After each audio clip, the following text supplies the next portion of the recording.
بسیار سوال علمی بزرگ است. من نمیفهم که در به وقت کوتاه میشه آدم جواب بگوید، ولی اگر مختصر عرض بکنم، نوع دید ما به دین ما متفاوت است نسبت به نوع نگرشی که یهود و مسیحی و زردشت و هندو دارد.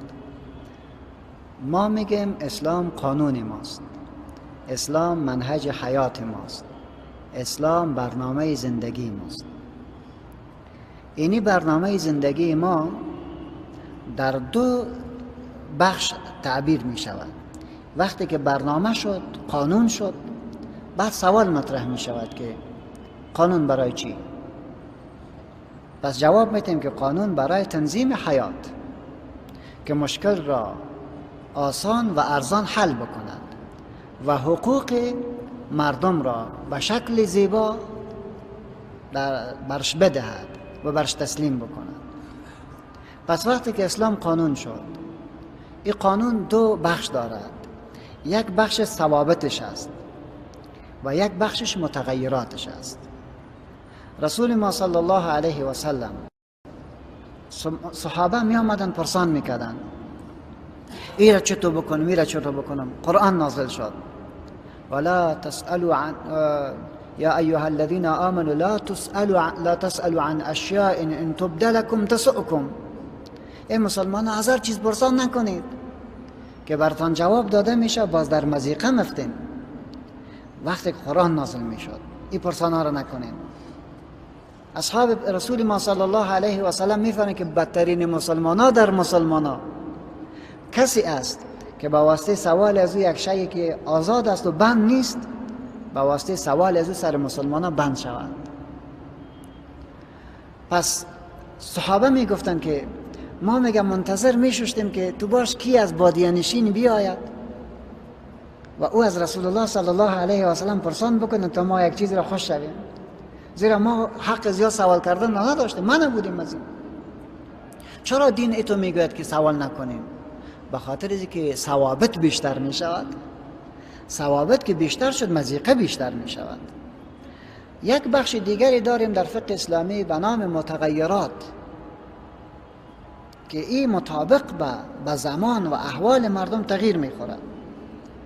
بنان ثوابت محدود است، انگشت شمار است.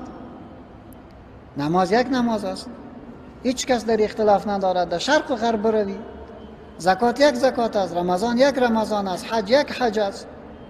حدود در کتاب الله تثبیت شده است، واضح است. میراث حقش تثبیت شده است. بنا آنچه که ثوابت ماست او تعیین شده است.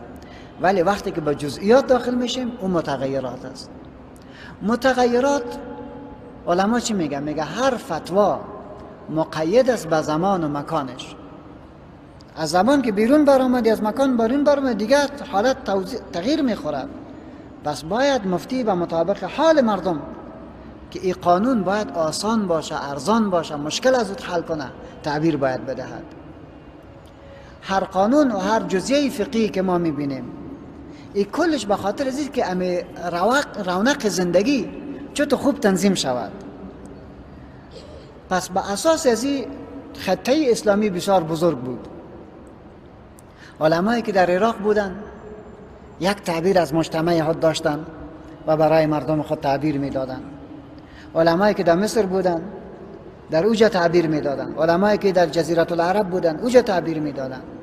بنابراین همین تعدد مناطق زمینه را مساعد کرد به حسب زمان و تعدد فتوا.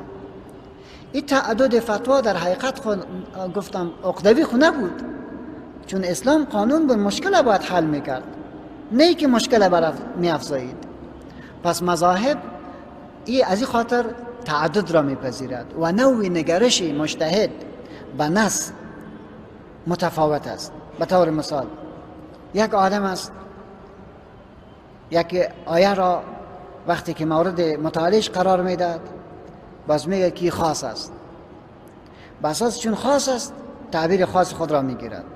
دیگه میگه نه خاص نیست، مقید است، دیگه تعبیر از پیش میگیرد. دیگه میگه نه عام است. پس نوع برداشت علما از نص متفاوت شد.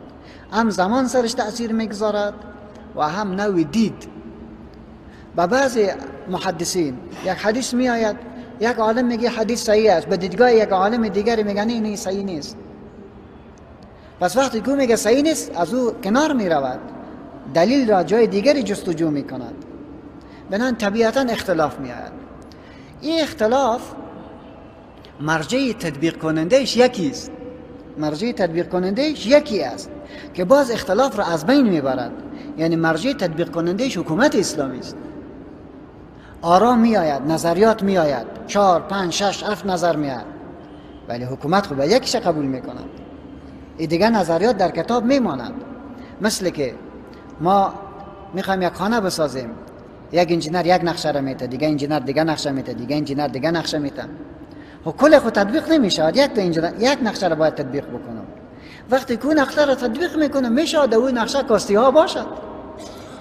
یکی میگه که فقط نورش باید این رقم نمی بودی، رقمی رنگش رقم نمی بودی، رقم. ولی در کل خو این نقشه خو بسیار زیباست. در کل مسجد مثلا ساخته شد، ولی هرگاه که در این مسجد خوب دقت به خرج بتین بسیار زیاد خلاهایش ثابت میکنه، ولی خلاهایش خو به این نمیمونه که تو کلند بگیره ویران کو.